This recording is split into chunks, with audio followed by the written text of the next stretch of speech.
নমস্কাৰ news plus অসমৰ প্ৰতিজন দৰ্শকক মই ৰূপমে পুনৰবাৰ স্বাগতম জনাইছো। এই মুহূৰ্তত আজিৰ দিনটো ৰাজ্যখনৰ লগতে ভাৰতবৰ্ষৰ বিভিন্ন প্ৰান্তৰ পৰা একেলগে কেইবাটাও জৰুৰী খবৰ লৈ আহিছো। এনেকুৱা ধৰণৰ খবৰসমূহ নিতৌ পাই থাকিবলৈ আমাৰ এই চেনেলটো সাবস্ক্ৰাইব কৰি ভিডিঅ'টিত একোটাকৈ লাইক কৰিবলৈ নাপাহৰিব। আৰু এটি দিবলৈছো ৰাজ্যবাসীলৈ আজিৰ দিনটোৰ প্ৰথমটো গুৰুত্বপূৰ্ণ খবৰ। এবাৰ ঘোষ লৈ আৰক্ষীৰ জালত পৰিল আৰক্ষী। এবাৰ ঘোষ লৈ আৰক্ষীৰ জালত লেন্স নায়ক স্বপন দাস। বাতৰিটোলৈ মন কৰিব, আজি পুনৰ ঘোষ লৈ আৰক্ষীৰ জালত পৰিল খোদ আৰক্ষী। শ্ৰীভূমিৰ সদৰ থানাৰ লেন্স নায়ক স্বপন দাসক কৰা হ'ল কৰায়ত্ব আৰু ৱাৰেণ্ট কাৰ্যকৰী কৰা সন্দৰ্ভত অভিযোগকাৰীৰ পৰা লৈছিল তেখেতে ঘোষ। আৰু শ্ৰীভূমি চহৰত হাতেলোতে কৰায়ত্ব কৰে লেন্স নায়ক স্বপন দাসক। দুৰ্নীতি নিবাৰক শাখাই গ্ৰেপ্তাৰ কৰে স্বপন দাসক। আৰু ৰাজ্যবাসীলৈ জনাইছো এই মুহূৰ্তত এটা অতিকৈ গুৰুত্বপূৰ্ণ খবৰ। আপুনিও বাৰু হোৱাটছএপ ব্যৱহাৰ কৰে নেকি?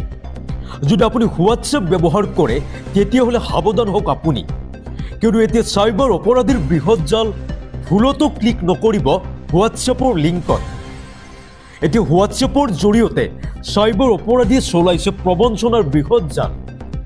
জনাই থানা নাগৰিক কমিটিৰ সদস্য চপ্পু চাহৰ বিশেষ বাৰ্তা। বাতৰিটোলৈ মন কৰিব, আপুনি বাৰু হোৱাটছএপ ব্যৱহাৰ কৰে নেকি? যদি কৰে তেন্তে সাৱধান হওক আপুনি। এতিয়া জনাইত হোৱাটছএপৰ জৰিয়তে চাইবাৰ অপৰাধীয়ে চলাইছে বৃহৎ প্ৰবঞ্চনাৰ জাল। আপোনাৰ এটা সৰু তথা সাধাৰণ ভুলৰ বাবে আপুনি হৈ পৰিব পাৰে সৰ্বশান্ত। মাত্ৰ কেইছেকেণ্ডমানৰ ভিতৰতে আপোনাৰ সকলো গোপনীয় তথ্যৰ অধিকাৰ আনে কাঢ়ি ল'ব পাৰে আৰু আপোনাৰ হাতৰ মোবাইলটো চাইবাৰ অপৰাধীৰ হাতৰ আঙুলিত চলিব পাৰে। আপোনাৰ বেংকৰ সাঁচতীয়া ধন মিনিটৰ ভিতৰত লুটি নিব পাৰে এতিয়া চাইবাৰ অপৰাধী। বৰ্তমান সময়ত যিমানেই প্ৰযুক্তিবিদ্যাই দোপতদোপে উন্নয়ন সাধন কৰিছে, সিমানেই চাইবাৰ অপৰাধীৰ সংখ্যাও বৃদ্ধি পাইছে ৰাজ্যত। চাইবাৰ অপৰাধীয়ে দৈনিক ন কৌশল অৱলম্বন কৰি জনগণৰ সাঁচতীয়া ধন লুটি নিয়া পৰিলক্ষিত হৈছে। এবাৰ জনাইত হোৱাটছএপৰ জৰিয়তে চাইবাৰ অপৰাধীয়ে চলাইছে বৃহৎ প্ৰবঞ্চনাৰ জাল। চাইবাৰ অপৰাধীৰ কবলত পৰিছে জনাইৰ বহু লোক। সাধাৰণ জনতা, ব্যৱসায়ী, কৰ্মচাৰী, সাংবাদিক সকলো এতিয়া চাইবাৰ অপৰাধীৰ কবলত। আপোনাৰ হোৱাটছএপত যদিহে SBIৰ অৰ্থাৎ ভাৰতীয় ষ্টেট বেংকৰ কোনো মেছেজ আহে তেন্তে সাৱধান হ'ব। আপুনি ভুলতো যদি সেই মেছেজত ক্লিক কৰে তেন্তে আপুনি বন্দী হ'ব চাইবাৰ অপৰাধীৰ প্ৰবঞ্চনাৰ জালত আৰু লগে লগে আপোনাৰ হোৱাটছএপৰ নিয়ন্ত্ৰণ চাইবাৰ অপৰাধীৰ হাতত পৰিব। পৰৱৰ্তী খবৰ, ৰাজ্যত এতিয়া পুনৰ নামিব প্ৰচণ্ড শীত। ঘূৰ্ণী বতাহ ফেংগালৰ বাবে এতিয়া সতৰ্কতা জাৰি কৰা হৈছে বতৰ বিজ্ঞান কেন্দ্ৰৰ তৰফৰ পৰা। এবাৰ আহিছে ভয়ংকৰ ঘূৰ্ণী বতাহ ফেংগাল। আমি জনাই আছো সবিশেষ এই মুহূৰ্ত। এইবাৰ কাল ঘূৰ্ণী ফেংগালে সংঘাৰ চলাইছে তামিলনাডুত। এই ঘূৰ্ণী বতাহৰ ফলত হাহাকাৰ অৱস্থা হৈছে এতিয়া তামিলনাডুত। ঘূৰ্ণী বতাহৰ ফলত ধান খেতিৰ বিস্তৰ ক্ষতি হৈছে আৰু উভালি পৰিছে প্ৰকাণ্ড প্ৰকাণ্ড গছ। প্ৰায় 1500 একৰ ধান খেতি নষ্ট হৈছে এই ঘূৰ্ণী বতাহৰ ফলত।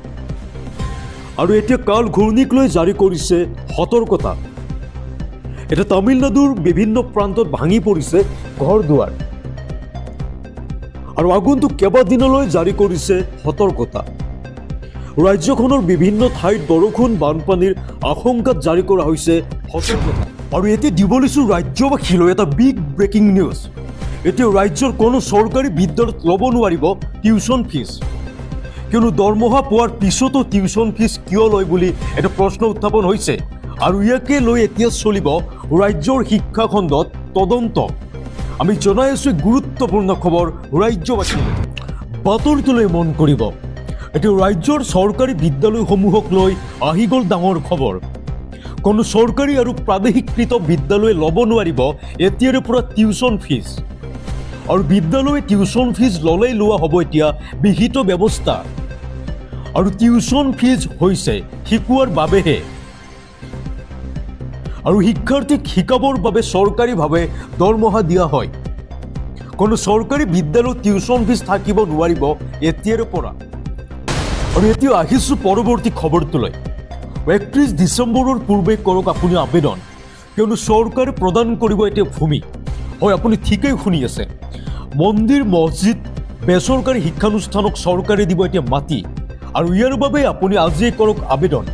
আমি সবিশেষ জনাই আছোঁ এই মুহূৰ্তত এটা ভাল খবৰ। মন্দিৰ, মছজিদ, বেচৰকাৰী শিক্ষানুষ্ঠানক চৰকাৰে দিব মাটি। বেচৰকাৰী শিক্ষানুষ্ঠান, ধৰ্মীয় অনুষ্ঠান, সাংস্কৃতিক অনুষ্ঠানৰ বাবে এতিয়া হিমন্ত বিশ্ব শৰ্মা চৰকাৰৰ বৃহৎ পদক্ষেপ। এবাৰ প্ৰতিটো অনুষ্ঠান প্ৰতিষ্ঠানকে আবণ্টন দিব ভূমি।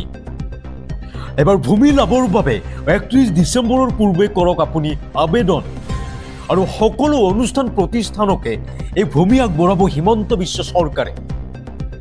ইয়াৰ বাবে সেৱা সেতু পৰ্টেলত গৈ ইয়াৰ বাবে কৰিব লাগিব আপুনি আবেদন। ইয়াৰ বাবে সেৱা সেতু.assam.gov.in গৈ লগ ইন কৰিব লাগিব আপুনি। আৰু ইয়াৰ পিছত আধাৰ আৰু পান কাৰ্ডৰ সহায়ত KYC কৰি আবেদন সম্পন্ন কৰিব পাৰিব। আৰু আবেদনৰ সময়ত কি কি নথি পত্ৰ দাখিল কৰিব লাগিব আমি জনাই আছোঁ এই মুহূৰ্তত। প্ৰথমতে আপুনি আবেদন পত্ৰ পূৰণ কৰিব লাগিব, আৰু আবেদনকাৰীৰ পক্ষে অনুষ্ঠানটোৰ বৰ্ড সমিতিৰ কৰ্তৃত্ব প্ৰদানৰ পত্ৰ জমা দিব লাগিব, আৰু আবেদনকাৰীৰ পৰিচয় পত্ৰ লাগিব। ইয়াৰ বাবে অনুষ্ঠানটোৰ সমিতিৰ সদস্যসকলৰ নামৰ তথ্য আপুনি দিব লাগিব, আৰু ইয়াৰ পিছত আপুনি সম্পূৰ্ণ পঞ্জীয়নৰ তথ্য দিব লাগিব, আৰু অনুষ্ঠানটোৰ কাৰ্যৰ বিৱৰণীৰ নথি পত্ৰ আপুনি ছাবমিট কৰিব লাগিব। আৰু এইকেইবিধ নথি দাখিল কৰি আপুনি সম্পন্ন কৰিব পাৰিব আবেদন প্ৰক্ৰিয়া, আৰু ইয়াৰ পিছতে আপুনি লাভ কৰিব আপোনাৰ প্ৰয়োজনীয় ভূমি। পৰৱৰ্তী খবৰ, সাৱধান হওক আপুনি, কিয়নো মহানগৰীৰ একাংশ পাচলি বেপাৰী, উবেৰ ড্ৰাইভাৰৰ পৰা এতিয়া সাৱধান হওক।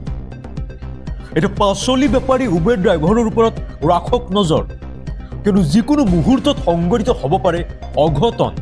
আমি জনাই আছোঁ বিস্তাৰিতভাৱে এই মুহূৰ্তত খবৰ জনাই আছোঁ। এই মুহূৰ্তত বিগ ব্ৰেকিং নিউজ। মহানগৰীত ডকাইতৰ ৰূপত এতিয়া পাচলি বেপাৰী আৰু উবেৰ ড্ৰাইভাৰ, ডেলিভাৰী বয় ৰূপতো মহানগৰীত ঘূৰিছে এতিয়া অপৰাধী, আৰু লক্ষ্য কৰি লৈছে মহানগৰীৰ ফ্লেট এপাৰ্টমেণ্টসমূহ। যিকোনো মুহূৰ্তত সংঘটিত কৰিব পাৰে এতিয়া অঘটন। মহানগৰবাসীক সাৱধান কৰি দিলে অসম আৰক্ষীয়ে, আৰু আৰক্ষী উপায়ুক্ত দিগন্ত বৰাৰ সতৰ্কবাণী। ইতিমধ্যে মহানগৰীত পোহৰলৈ আহিছে এনে বহু ঘটনা। মহানগৰীত ডকাইতৰ ৰূপত পাচলি বেপাৰী আৰু উবেৰ ড্ৰাইভাৰৰ উৎপাত এতিয়া।